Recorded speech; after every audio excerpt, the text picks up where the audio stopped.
Hey everyone, welcome back to English as a Second Language. I'm David, and I'm so excited you've decided to spend some time with me today.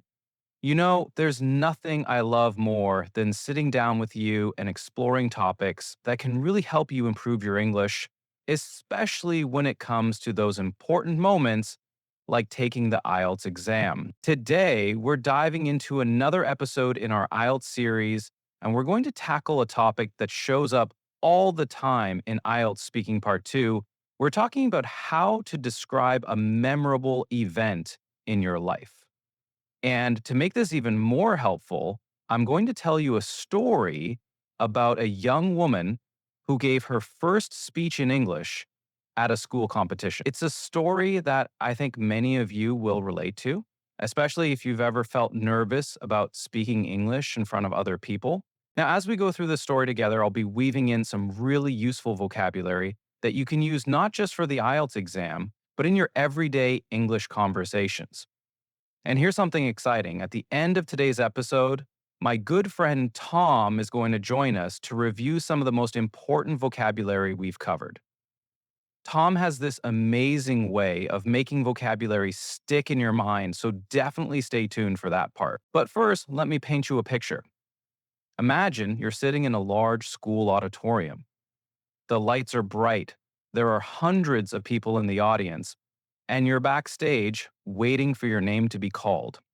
Your heart is beating so fast you think everyone can hear it. Your hands are shaking slightly, and you keep going over your speech in your head, worried that you might forget everything the moment you step onto that stage. This is exactly how Maya felt on a Tuesday afternoon in March 3 years ago. Maya was a 17-year-old student who had been learning English for about 4 years. She was pretty confident in her English classes, she could write essays without too much trouble, and she understood her teachers perfectly. But speaking in front of a large group? That was completely different territory. The event was her school's annual English speech competition. Students from all grades were invited to participate, and Maya had been preparing for weeks. She had chosen to speak about the power of dreams, a topic that was close to her heart because she had big dreams of studying abroad one day. Let me tell you what happened that day, because I think Maya's experience captures something that so many English learners go through. And more importantly, it shows us how facing our fears can lead to the most unforgettable moments of our lives. Maya had been preparing her speech for almost a month. Every evening after dinner, she would go to her room, stand in front of her mirror, and practice. She worked on her pronunciation, her gestures, and her timing. She recorded herself on her phone dozens of times, listening back and making improvements. Her family got so used to hearing her practice that her little brother could recite parts of the speech by heart. But despite all this preparation, when the day of the competition arrived, Maya felt incredibly nervous. You know that feeling when your stomach feels like it's full of butterflies? That's exactly how she felt. She had barely been able to eat breakfast that morning, and during her regular classes, she found it hard to concentrate on anything other than the speech competition that afternoon. The competition was scheduled to start at 2 p.m. in the school's main auditorium. Maya arrived early and peeked through the curtains at the audience that was gathering. Students, teachers, and parents were filling up the seats. The sight of all those people made her feel even more nervous. She started to wonder if she had made a mistake by entering the competition. What if I forget my speech, she thought to herself. What if my accent is too strong? What if people can't understand me? What if I make a fool of myself in front of everyone? These thoughts kept spinning around in her head as she waited backstage with the other competitors. There were 12 students total, ranging from freshmen to seniors. Some of them looked calm and confident, chatting casually with each other. Others, like Maya, looked visibly nervous, going over their notes one last time or practicing their opening lines under their breath. When the competition began, Maya was number 8 on the list. This meant she had to sit through 7 other speeches before her turn. In some ways, this was good because it gave her a chance to see how the other students performed. But in other ways, it made her more nervous because she had more time to worry and second guess herself. She watched as the first student, a confident senior named Alex, walked onto the stage. The audience fell quiet, and Alex began his speech about climate change. He spoke clearly and confidently, making eye contact with the audience and using natural gestures. When he finished, the crowd erupted in applause. Maya thought to herself, I'll never be as good as him. The second speaker was a sophomore girl who talked about the importance of friendship. She seemed a bit nervous at first, but as she got into her speech, she became more confident and animated. Again, the audience responded with enthusiastic applause. With each speech, Maya felt her nervousness growing. These students all seemed so polished, so natural. How could she compete with them? Her English suddenly felt inadequate. Her speech, which she had been so proud of during practice, now seemed boring and simple. But then something interesting happened. The sixth speaker, a freshman boy named Kevin, walked onto the stage looking absolutely terrified. His hands were shaking so much that his notes were rustling audibly. When he began to speak, his voice was quiet and shaky, but instead of getting frustrated or giving up, Kevin took a deep breath, looked out at the audience, and smiled. I'm really nervous, he said honestly, but I have something important to share with you all. The audience immediately warmed up to him. His honesty about being nervous made him more relatable, not less impressive. As he continued with his speech about overcoming challenges, his confidence grew. By the end, he was speaking with passion and conviction.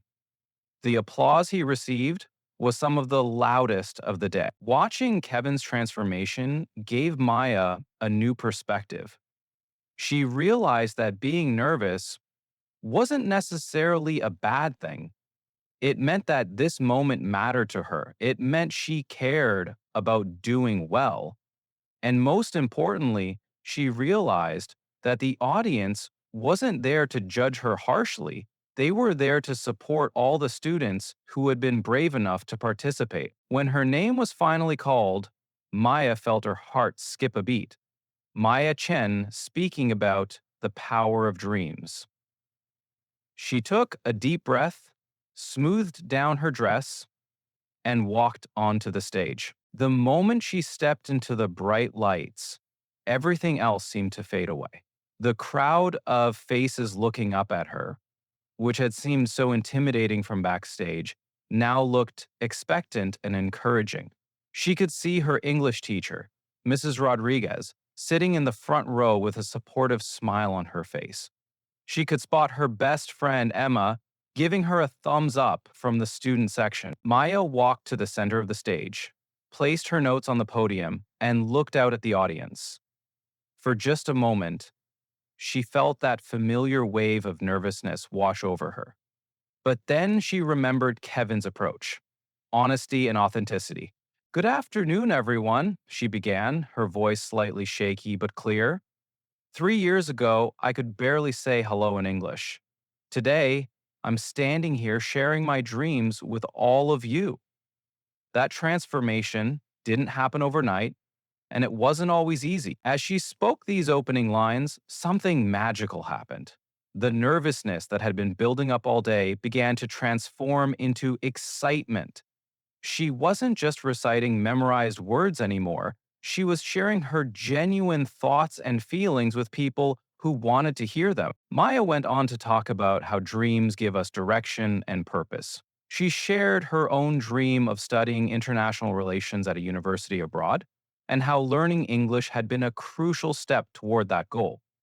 She talked about the challenges she had faced, the late nights studying vocabulary, the embarrassment of making mistakes in class, the frustration when she couldn't express exactly what she meant. But she also talked about the victories, the first time she understood an entire English movie without subtitles, the first time she made a joke in English that actually made people laugh, and the growing confidence she felt each time she successfully communicated in her second language. As Maya spoke, she could see that the audience was engaged. People were nodding along with her points, smiling at her anecdotes, and leaning forward to catch every word. This positive response gave her even more confidence, and her speech became more animated and natural. She talked about famous people who had overcome obstacles to achieve their dreams. People like Malala Yousafzai, who continued fighting for education despite facing danger, and Lin-Manuel Miranda, who created Hamilton by combining his love of history with his passion for music. She connected these examples to her own belief that dreams are worth pursuing even when the path isn't easy. As Maya approached the conclusion of her speech, she felt a sense of accomplishment that she had never experienced before. She had not only survived speaking in front of a large crowd in English, she had actually enjoyed it. The words were flowing naturally, her pronunciation was clear, and she could see that her message was resonating with the audience. Dreams are not just wishes we make when we blow out birthday candles, she concluded. Dreams are the blueprints for our future. They give us the courage to learn new languages, to step onto stages that scare us, and to become the people we never thought we could be. Thank you. The moment Maya finished speaking, something wonderful happened. The entire auditorium erupted in applause. It wasn't just polite, obligatory clapping, it was genuine, enthusiastic appreciation for what she had shared. Students were cheering, teachers were smiling proudly, and Maya could see several people wiping away tears. As she walked off the stage, Maya felt like she was floating. The nervous energy that had consumed her all day had been replaced by pure joy and accomplishment. She had done something that terrified her. And not only had she survived, she had thrived. But the story doesn't end there. About 30 minutes later, when all the speeches were finished, the judges announced the results. Maya couldn't believe it when they called her name as the second place winner. She had not only overcome her fears, she had actually excelled. However, Maya later reflected that the real victory wasn't the trophy or the recognition. The real victory was the transformation she felt within herself. She had discovered that she was capable of more than she had ever imagined. She had learned that being nervous doesn't have to hold you back. It can actually fuel your success if you channel it correctly. That speech competition became a turning point in Maya's life. It gave her the confidence to participate in more public speaking events, to apply for exchange programs, and ultimately to pursue her dreams with greater determination. 3 years later, she's now studying at an international university, and she often thinks back to that Tuesday afternoon in March as the day she truly found her voice. What I love about Maya's story is that it demonstrates something important about memorable events in our lives. Often, the experiences that impact us most are the ones that push us outside our comfort zones. They're the moments when we do something that scares us, but also excites us. Maya's experience also shows us that preparation is crucial, but it's not everything. She had practiced her speech countless times, but what made the difference was her ability to connect authentically with her audience in the moment. She learned that perfection isn't the goal. Genuine communication is. Now, when Maya tells people about this memorable event, she always emphasizes how it changed her perspective on challenges. Before that day, she saw obstacles as things to avoid. After that day, she began to see them as opportunities for growth and discovery. This type of story, overcoming a fear and achieving something meaningful, is exactly the kind of memorable event that works well for IELTS Speaking Part 2. It has a clear beginning, middle, and end. It includes specific details that make it vivid and interesting. It explains why the event was memorable and what impact it had.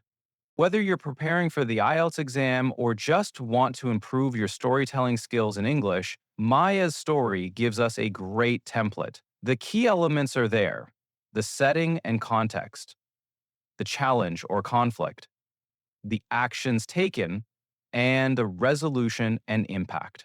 Think about your own life for a moment. What memorable events have shaped who you are today? Maybe it was the first time you traveled alone, or the day you started learning English, or a time when you helped someone in need. Whatever it is, the structure of your story can follow a similar pattern to Maya's. Now, before we finish up today, I want to ask you a few questions to help you think about this topic and prepare for your own IELTS speaking test. First, can you think of a time when you felt really nervous about something, but you did it anyway? How did you feel afterward? Second, what's one achievement in your life that you're particularly proud of? It doesn't have to be a big dramatic event. Sometimes the small victories are just as meaningful. Third, how do you usually prepare when you have to do something important or challenging? Do you practice? Do you visualize success? Or do you have other strategies? And finally, thinking about Maya's story, what do you think was the most important factor in her success? Was it her preparation, her honesty about being nervous, or something else? These questions can help you develop your own stories for IELTS Speaking Part 2, but they are also just good questions for reflecting on your own experiences and growth. All right, everyone, that's our main story for today, but don't go anywhere yet. As I promised at the beginning, my friend Tom is here to help us review some of the key vocabulary from Maya's story. Tom has this fantastic way of making vocabulary memorable, so I'm going to hand things over to him now. Tom, take it away. Hey there, everyone. It's Tom here, and I'm excited to help you lock in some of the fantastic vocabulary we just heard in Maya's inspiring story. You know, when David tells these stories, there are always these golden words that can really elevate your English, and today's story was packed with them. Let's start with something I think we all felt while listening to Maya's experience. She was feeling nervous before her big speech. Now, nervous means feeling worried or anxious about something that's going to happen. When you're nervous, you might feel butterflies in your stomach, your hands might shake a little, or your heart might beat faster than usual. Here's a perfect example.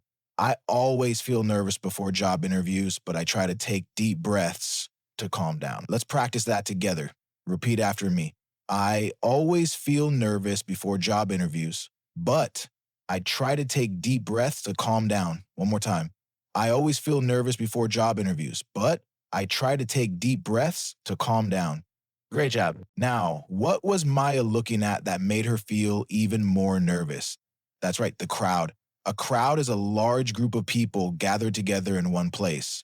You might see a crowd at a concert, at a sports event, or like in Maya's case, at a school competition. The word crowd can also be used as a verb, meaning to fill a space with too many people. Here's how you might use it. The crowd at the music festival was so excited that they started singing along with every song. Come on, let's say it together. The crowd at the music festival was so excited that they started singing along with every song. And once more, the crowd at the music festival was so excited that they started singing along with every song. Perfect. Speaking of what happened after Maya's excellent performance, do you remember that beautiful sound the audience made? That was applause. Applause is the sound of people clapping their hands together to show appreciation or approval. It's that wonderful noise you hear when someone has done something impressive or meaningful. Sometimes applause can be polite and quiet, other times it can be thunderous and enthusiastic. Maya definitely got the enthusiastic kind. Here's a natural example. The chef came out of the kitchen to acknowledge the applause from the satisfied customers. Let's practice this one. The chef came out of the kitchen to acknowledge the applause from the satisfied customers. One more time with feeling. The chef came out of the kitchen to acknowledge the applause from the satisfied customers. Excellent work. Now, here's a word that really captures the essence of Maya's entire experience. This day became unforgettable for her. When something is unforgettable, it means it's so special, important, or impactful that you will never forget it. It stays in your memory forever because it was so meaningful or significant. Unforgettable experiences are often the ones that change us in some way. just like Maya's speech competition changed her confidence and self perception. Here's how you might use it. Our wedding day was absolutely unforgettable. Everything was perfect, and we felt so loved by everyone there. Let's practice together. Our wedding day was absolutely unforgettable. Everything was perfect, and we felt so loved by everyone there. And again, our wedding day was absolutely unforgettable. Everything was perfect, and we felt so loved by everyone there. Wonderful. Finally, let's talk about what Maya was actually giving that day, her speech. A speech is a formal talk that someone gives to an audience, usually to inform, persuade, or inspire people about a particular topic. Speeches can be short or long, serious or funny, but they're always planned and delivered with a purpose. Politicians give speeches, students give speeches at graduations, and of course, brave teenagers like Maya give speeches at school competition. Here's a practical example. The CEO's speech about the company's future plans motivated all the employees to work even harder. Let's say this together. The CEO's speech about the company's future plans motivated all the employees to work even harder. One final time. The CEO's speech about the company's future plans motivated all the employees to work even harder. Fantastic. You know what I love about these words? They all connect to moments of growth and achievement in our lives. We might feel nervous before facing a crowd, but when we push through that fear and deliver our speech, the applause we receive makes the experience unforgettable. These aren't just vocabulary words, they're the building blocks of the stories that shape who we become. And that's it for our vocabulary review today. Remember, the best way to make these words truly yours is to use them in your own conversations and writing. Think about your own unforgettable moments, times when you felt nervous but succeeded anyway, or occasions when you spoke to a crowd and earned their applause. Thanks so much, Tom. That vocabulary review was absolutely perfect, and I know our listeners are going to find those words incredibly useful, not just for IELTS, but for expressing themselves more naturally in English. You know, as we wrap up today's episode, I want you to remember something important about Maya's story and about your own English learning journey. Maya didn't become a confident public speaker overnight. She practiced, she prepared, she felt nervous. She pushed through that nervousness and she grew from the experience. Your English learning journey is very similar. There will be moments when you feel nervous about speaking, times when you're not sure if you're ready for a challenge, and occasions when you might want to give up. But just like Maya, if you prepare well, stay authentic, and push through those uncomfortable moments, you'll often surprise yourself with what you can achieve. The most memorable events in our lives are usually the ones where we do something that scares us, but also excites us. So don't be afraid to put yourself in situations where you need to use your English, whether that's giving a presentation, joining a conversation with native speakers, or taking an exam like IELTS. Thank you so much for joining us today on English as a Second Language. Keep practicing, keep challenging yourself, and remember that every step forward, no matter how small, is progress worth celebrating. I'll see you next time for another episode in our IELTS series. Until then, keep dreaming big and keep working toward those dreams just like Maya did. Take care, everyone.